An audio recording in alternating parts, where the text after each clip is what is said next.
Hello and welcome back, Eddie Radosevich. George Stoya here back in studio. I almost said Bob Prisbilla. We just got done doing the stickball report. Make sure that you check that out. A bunch of stuff going on right now on the Diamond Sports as Oklahoma comes off of a Big 12 tournament win. They are the number 2 overall seed in the NCAA tournament. Coming up this weekend, the Norman Regional beginning at 7 o'clock on Friday. The OU baseball team headed up to Cincinnati this week to finish off the regular season, winning the Big 12 championship or the regular season title for the first time in school history. Kind of crazy that they went, 28 years now without a regular season title, but they were able to wrap that up over the weekend.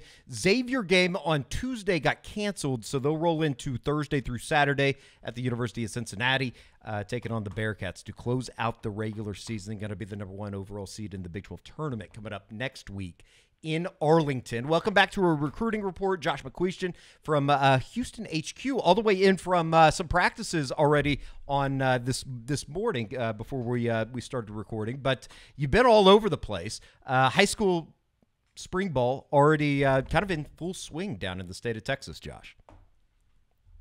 Yeah, and as chaotic as ever, Eddie, you know how this is. You've done this with me. You go to one practice and it's not going to go the way you thought it would, or not coming off at the time, or the guy that you came to see, he had a disappointment or that appointment. It's always something, no matter how well orchestrated you think it is. But I mean, it's been great. Got to see a couple of OU commitments already. Got to see a couple of guys that have offers, and I think a couple more that probably will before too long. So seeing programs like Cibolo Steele and Atascocita, obviously just D1 factories at this point. So it's been a good week to start off with. Well, let's start with the first school that you mentioned there in Cibolo Steele. Cibolo Steele. I've always said Cibolo. Cibolo. Not even close. That was not where I was going to go with that. I think I went to college with a guy. Did a couple projects with somebody that was from San Antonio and went to Cibolo Steele. Cibolo. I'm never going to get that right. Nope. Let's just get that out there. Jonathan Hatton, though, 2026 running back commit. I remember one of the first times that you sent back video from him from the Houston Under Armour camp a couple weeks ago. We were talking about him here on the recruiting report. The dude is massive. He looks like a linebacker out there. But you were able to see him. You were accompanied by Oklahoma running back coach DeMarco Murray as well as the day that you were there. I guess just what overall were you able to see from 2026 running back commit Jonathan Hatton? Yeah, to kind of lead into what I was talking about, Steele's talent. They had 2 coaches from Oklahoma State. Casey Dunn, offensive coordinator, was there. Like you mentioned, DeMarco Murray. I believe Maryland was there. Just a who's who. And I kind of said, "Oh yeah, you guys had quite a watch today." And he goes, "Actually, we had about 15 coaches yesterday. So like the day before, I had missed the big show apparently." But with Jonathan Hatton, like you said, Eddie, he's one of those rare guys. I mean, we see lots of guys that are 5'10", 5'11", and can really run, or they're 6'2", 6'1", 210, and are power guys. He really blends it nicely. He is a guy that has just all the potential in the world. People kind of forget he had 1,200 yards last year, and did it kind of quietly, and plays went all the way to state semifinals with Steele last year, played teams like Westlake in the regular season. So, I mean, this is a really good program. I'm sorry, I said Westlake. I meant Lake Travis. But yeah, just a great program, really productive back. And, you consider some of the guys they've had, like Malcolm Brown, who, went to Texas, then played in the NFL for quite some time. Jonathan Hatton stacks up. I mean, he's that next guy that has I want to say he's in the top 45 in the early 2026 rankings by On3. And I mean, he has a legitimate chance to be a 5-star player in the future. Josh, what kind of running back is he? And, we've seen them kind of recruit different types of running backs, speed guys, power guys, like you said. I mean, Taylor Tatum in this last class is obviously a guy that can kind of do it all. What kind of running back is he, and what is Oklahoma maybe recruiting at that running back position? It's something I said coming out of that. I think he and Tatum, though they're both bigger guys, I mean, at that, 6 foot plus kind of 200-pound range, both big physical guys, I think they complement each other really well. While Tatum is a very versatile, skilled receiver. With Hatton, you get a downhill guy. I mean, this is a guy that's more than comfortable running between the tackles, is going to put his head down. Steele is a program that prides itself on physicality. He is not one of these guys that's going to try to bounce everything outside. At the same time, this is a guy that ran a 10.65 in the 100 this year as a sophomore in high school. So he has plenty of speed if he does want to bounce it outside to really score at almost any snap. So, I kind of struggle with the comparison because big guys with speed like his are pretty rare. And when you start making those comps, you start throwing out some pretty big names. And so you're like, I'm not ready to go there yet. But I mean, the thing that I will say, speed, size, those are easy to see. The thing that really stood out to me on the day watching him were his feet. He changes direction really naturally, very quick-footed. One of those guys, it's like I said, he's 200 pounds, and I bet he wears like a size 9, 10. Like, he doesn't look like the huge-footed guy that struggles. He changes, he can shuffle his feet really quickly. And, again, I think just as time goes on and he gets more and more reps and more development just as a pure runner, I think the sky is the limit. And, you get he and Taylor Tatum in 2 of 3 classes, that's a pretty special group. I don't want to put words into your mouth, but I know that on the Crimson Corner there had been some at least vague comparisons to a guy that I think a lot of Oklahoma fans are quite familiar with, in Joe Mixon coming out of high school. Kind of the same idea, if you will. I don't want to say that they're 2 of the same players. Mm-hmm. I would say physically there's a lot of comparison. And I will say, the chance, you mentioned seeing him at Houston Under Armour and then seeing him again at practice. He's a good receiver. That is not something. I mean, Steele isn't Katie, and that we had no way to know that Rodney Anderson was ever going to be the receiver he became because Katie just doesn't throw to their backs, or at least didn't in that era. Steele does, so it's not like they're just I formation all day every day, but at the same time, you can tell like it's a lot of raw tools right now. He's still kind of figuring out some of the finer points of being a receiver and that kind of stuff, which is completely normal for a guy that, is about to wrap up his sophomore year of high school. But again, with Hatton, the traits, the tools, all the physical stuff that you're looking for, it's there to the, 95th percentile. I mean, it's just, he is a guy that is not like most other dudes. And again, one of those things that I love when I go to a practice and I don't have to search for who the player is. Like Jonathan Hatton, you just saw him walk past, and even amongst linemen and linebackers and stuff, you're like, that's him. Like there was never any question. He is a really impressive kid physically, and really still has room to really add muscle and get bigger and stronger. He's not one of these guys that's, just maxed out. Like he is just like I can't think of a better way to say than like what you would almost say is like country strong. Like he looks like a country kid that's just big shouldered, big arms, big legs, everything. But at the same time, you're like, but it's not refined at all yet. Just let it have time to develop, and he really could be somebody special. Who are some other guys from Steele that I guess all of these coaches are going to see this spring? There are he's got a running back in his own backfield. Samuel Harris is a guy that's got multiple offers, some Power 5 offers. I guess P4. I got to get used to that terminology. That suffered a knee injury late last year, so he wasn't a go, but he's another impressive looking kid. I can't fathom dealing with Hatton over and over and over for 7 plays of a drive, and then all of a sudden they just bring this other guy in, and he's just a big physical sledgehammer too. That's a day at work for a linebacker. The 2 that really caught my eye, Sean Robinson, a big receiver. I would say guy 6'3", 215, could be like a tight end. Like you could see him being a flex guy. I know Oklahoma State was watching him pretty closely. I will say I got the impression that DeMarco Murray took some note of him as well. And, for anybody who's ever seen DeMarco Murray, he's very Sphinx-like in these scenarios, so it's hard to tell for sure. But my general impression was that Oklahoma took some notice of him as well. Big-time speed, real kind of where I talked about Hatton still having plenty of room to develop in the weight room. Robinson's a guy you can tell has done a lot of work in the weight room. Big, strong guy. but can really run. At one point, you could tell the coaches kind of set up for him to run a go ball in front of Casey Dunn and DeMarco Murray and some of the other staff just to kind of show off his speed at his size. And then I would say the third is a really young guy. And I know we're talking about 2026. They actually have a younger player, Eli Johnson, a safety, probably 6'2.5", 6'3", at about 175 pounds, real long and lean. But they compared him to an all-time Steel great, and that's Caden Stearns that went on to play at Texas, was a really good player.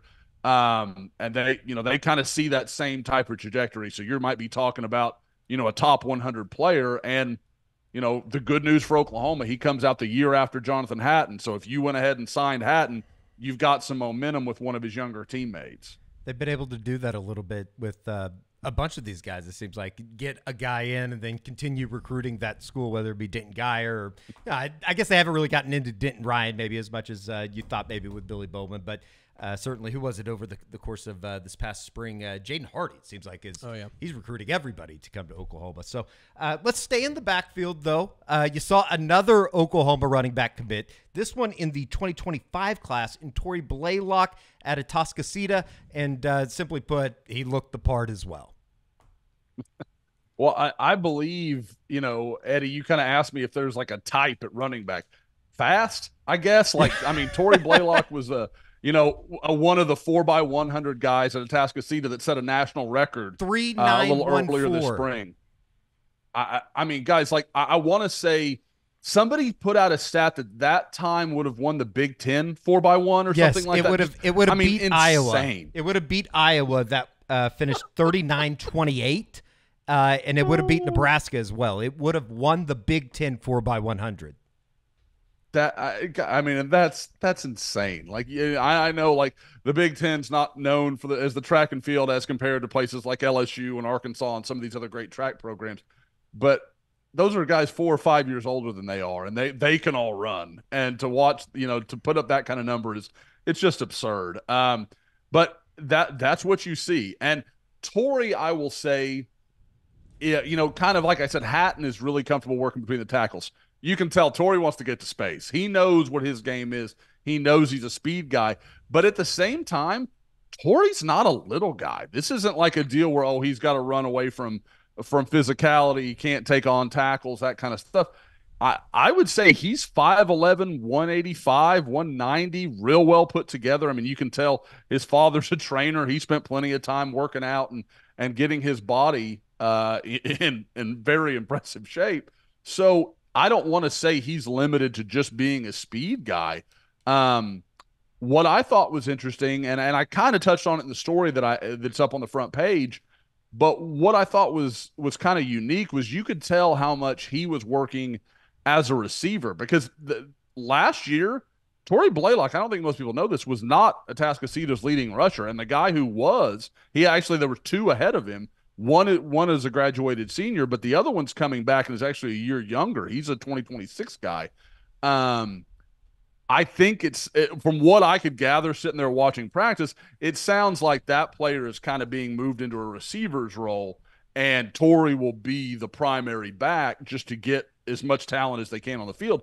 But there was a lot of Tory working in the slot, some stuff like that. So again, a guy that you can see what Oklahoma's buying into. There are a lot of physical skills that Tory Blaylock has that most others are just not going to match. Now, Josh, he's the only running back commit in the 2025 class right now, right? Yes. Do you anticipate him being the only running back they take in this class? That is my read. And, the play that just ran is literally the play I'm talking about where Tory showed off he wanted to bounce. So Atascocita has a defensive coordinator whose name I do not know, but talked to me for much of the game.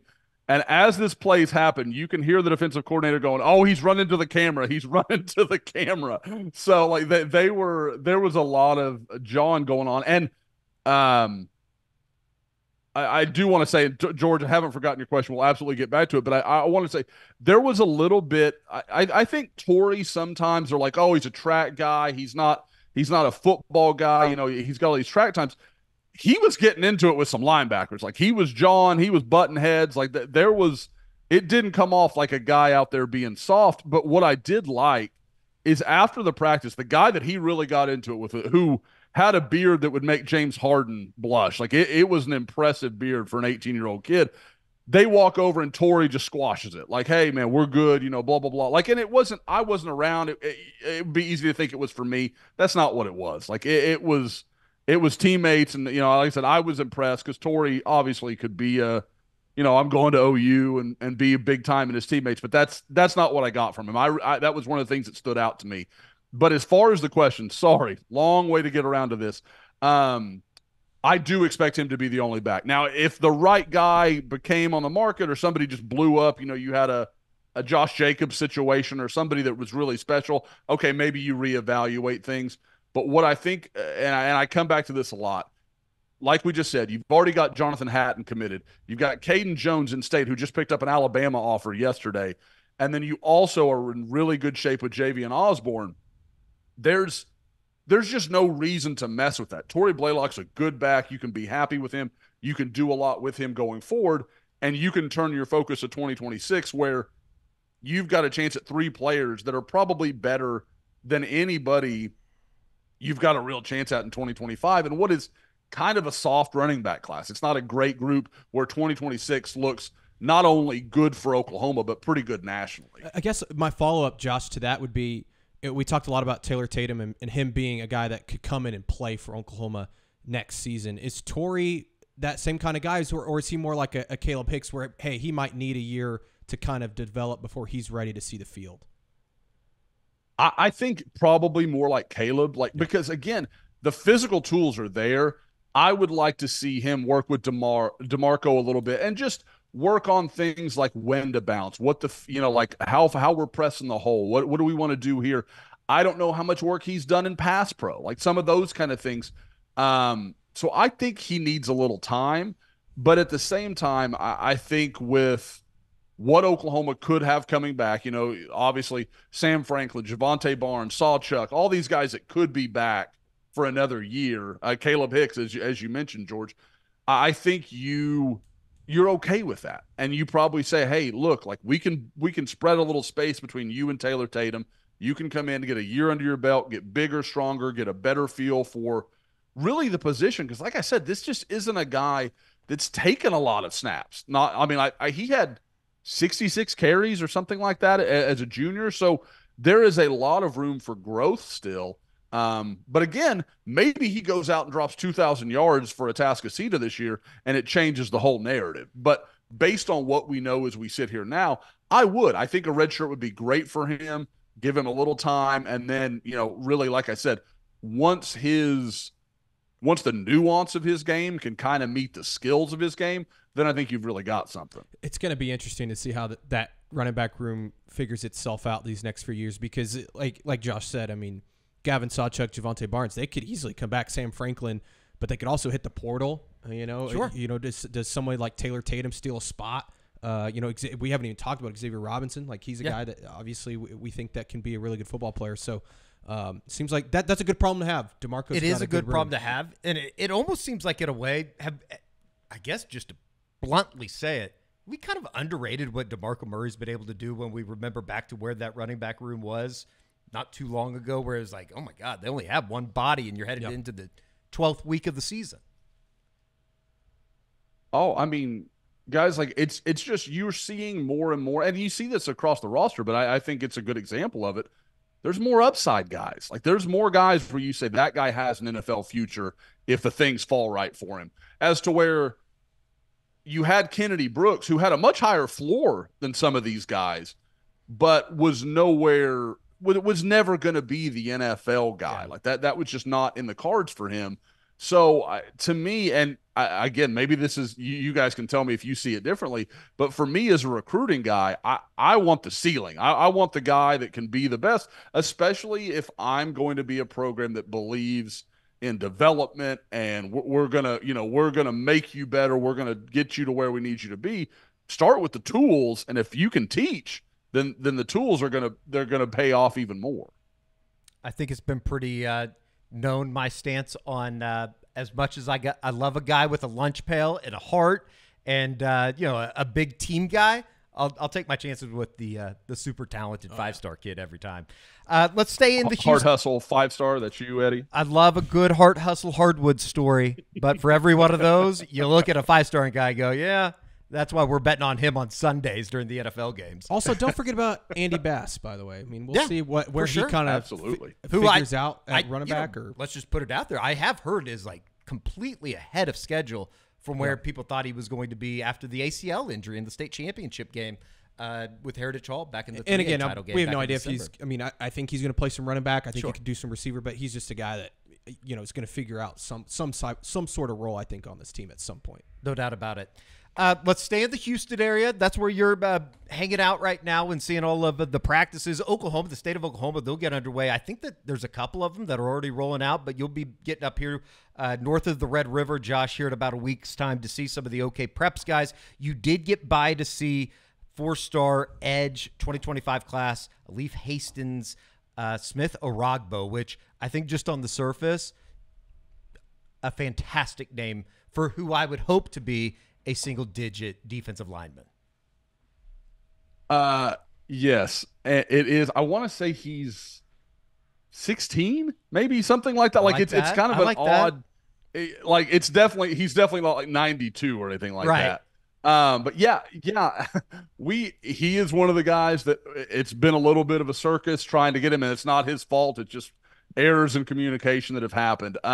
But literally about 2 hours before we recorded this, had a chance to sit down with him, talk while over at Hastings High School. And my first chance seeing him in person, he's about 6'4", 220, really long-armed kid. And I don't know about you, Eddie. I was judging you on the intro.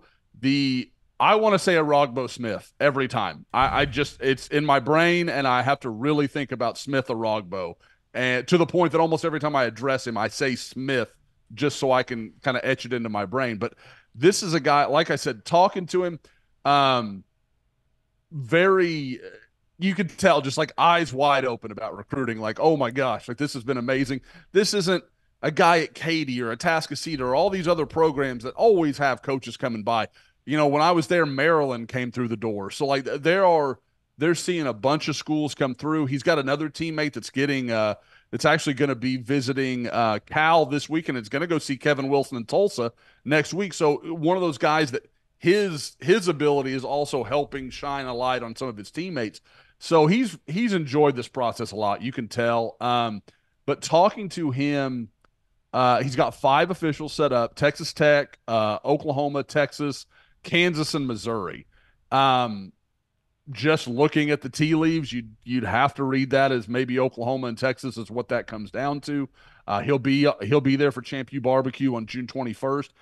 And I will say, as a kid that, like I said, very happy, very go-lucky, the thing that stood out to me is how much he kind of lit up when he started talking about Miguel Chavis. You could tell that was a guy he really likes, has a great relationship with, and you could tell there was a bond there. And so I think that's a guy Oklahoma has a real chance at. And I think over the last few weeks, probably longer than that, let's say a month and a half, it feels like Oklahoma's really ramped up on him. I think they are seeing, a chance at a class that includes, a guy we're going to talk about a little bit, Max Granville, Smith Orogbo, CJ Nixon. I mean, you start talking about changing the athletic profile of that defensive end room.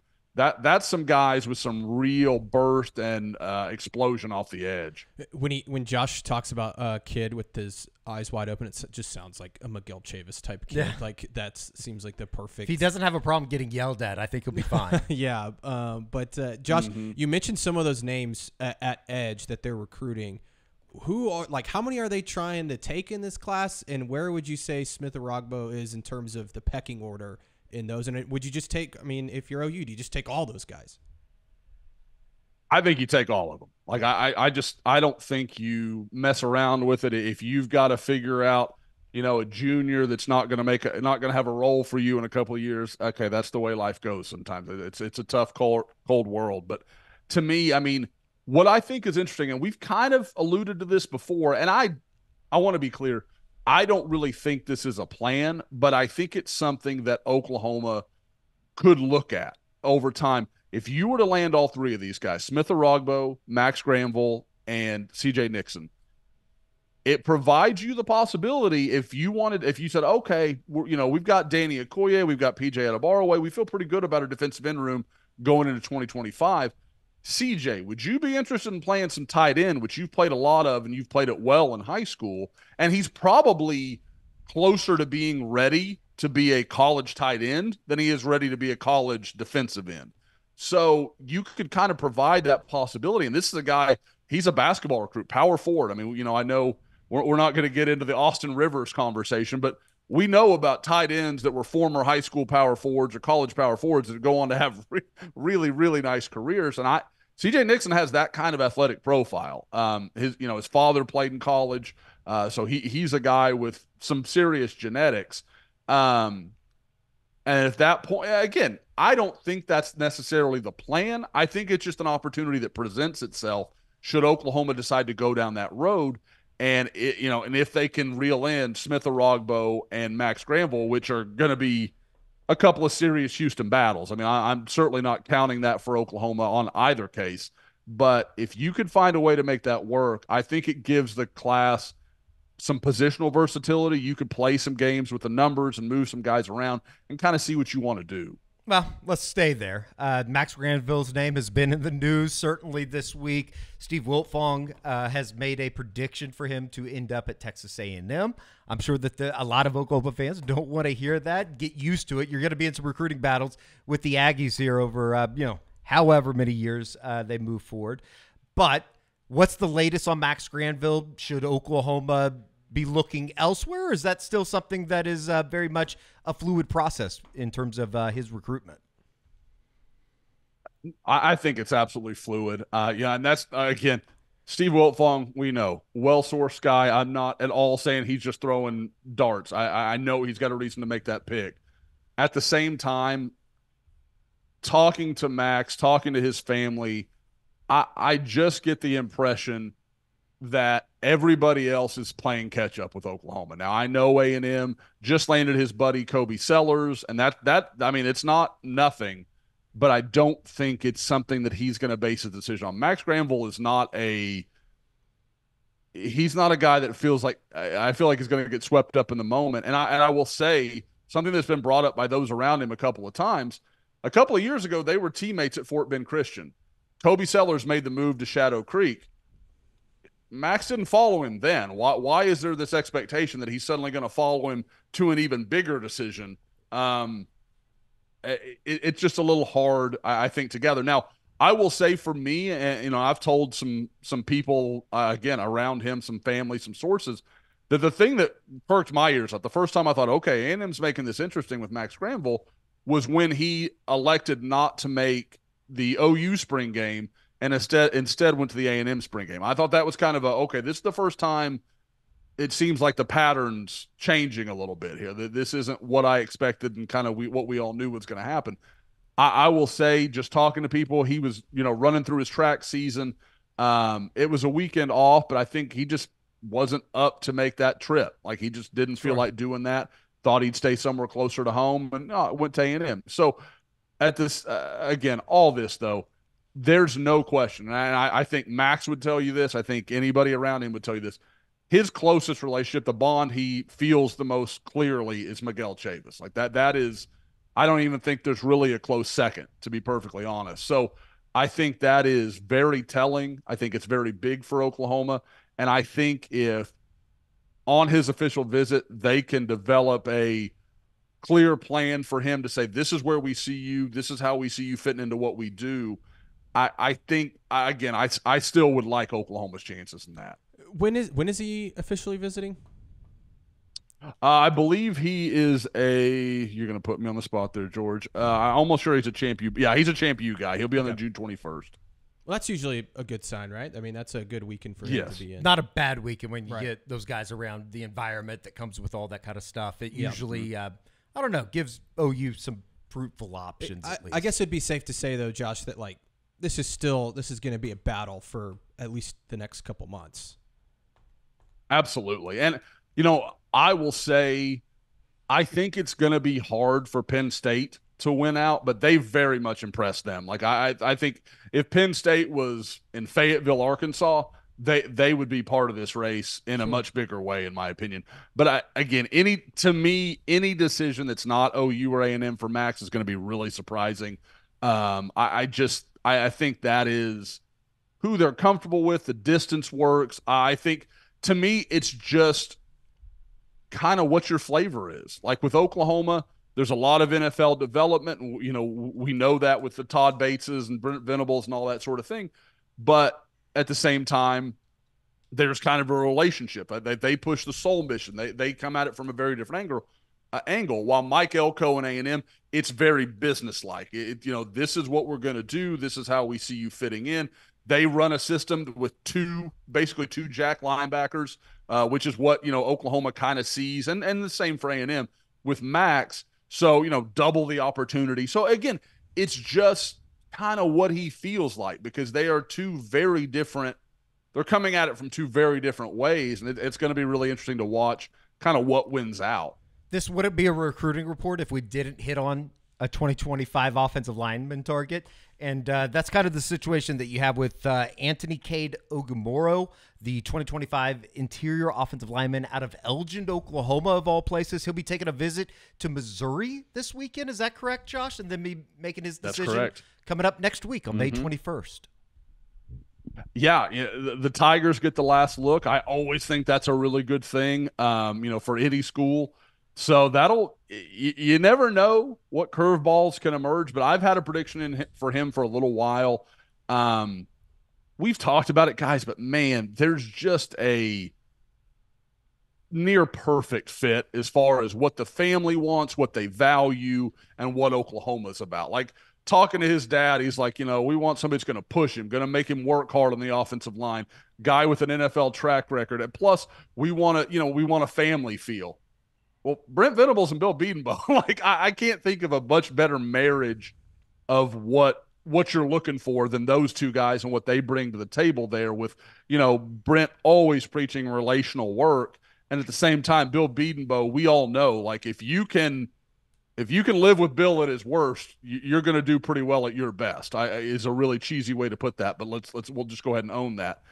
Again, could Missouri surprise everybody? Sure. Do I think that everybody has seen OU lose a couple guys to Missouri, where Missouri had those in-state recruiting advantages and kind of maybe lets themselves worry about Missouri more than they should? Yeah, I kind of do. I kind of think that. So again, nothing is done. I'm not saying anything's set in stone, but I still really like where Oklahoma is, and maybe Missouri shocks the world, but that would kind of surprise me. Should also say we've gotten to the time of the year where there's a bunch of obviously prospects or commitments participating in state track meets, and we should note we were talking about the Atascocita 4x100 team. Carl Albert, Tristan Haynes, and Trinae Washington, I believe, won the 4x200 in the state of Oklahoma in 5A. And I don't have the number in front of me. I want to say it was something that you had retweeted, Josh. They set some type of, was it a school record, I believe? It was, I want to say it wasn't a state record. It may have been a meet record. The 5A, 6A meet, it was something like that. But I can say, again, kind of along the lines of what we were talking about with Atascocita would have won the Big Ten. Tristan Haynes, people could write off that he won the individual 400 as well with a 47.24, which I went and looked, would have won Texas 6A in 2023. I didn't find the 2024 numbers, but I mean, 47.24 is a blistering time.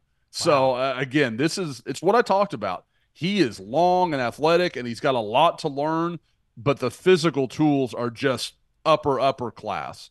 No doubt. Sounds like they got a bunch of speed coming in. What was your 400 program? time? Yes. I opted out, actually. Yeah. I had one of the great track records of all time. I was on the track team in 7th grade and 8th grade at Hefner. So was I. And it was something I think that they basically said, you guys got to be a part of this. Yes, you're going to throw the discus. You're going to throw the shot. Yeah. I actually never competed, though, because when they would announce, everybody needs to get to the staging area, I just never went. I just stayed up in the stands and never competed. Yeah, I remember I was forced to run on the we had two relay teams, and I was on the second team, which is not good, and I was like the second or third leg, which is like the slowest person in the race. Well, So Bishop Kelly's always been known for their 4x100 team. well, it was especially their relay like teams. 7th grade or 8th grade. Oh, okay.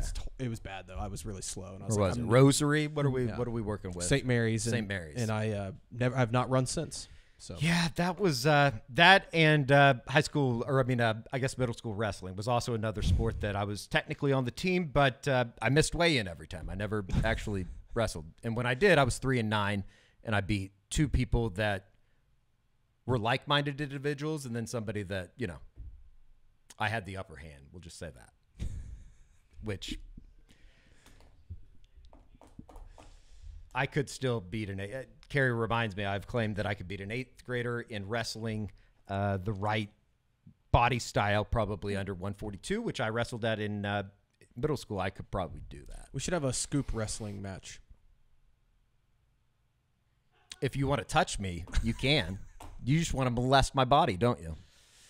And that's the end of this week's recruiting. That is report. actually the end of this week's recruiting report. Good stuff, Josh. Real quick, any Thunder predictions, guys? I mean, George, you Thunder said in can Matt, 6. you still got OKC in 6. You feeling Thunder in good? 6. From about 8:30 to a good 10:45 on Monday night, the darkness that was over the Radosevich household, as well as the Stoya household, as well as the Murdoch and McCuistion households, it was we'll just say everything changed from about the fourth quarter on. Shea Gilgeous-Alexander, man, He was awesome. MVP.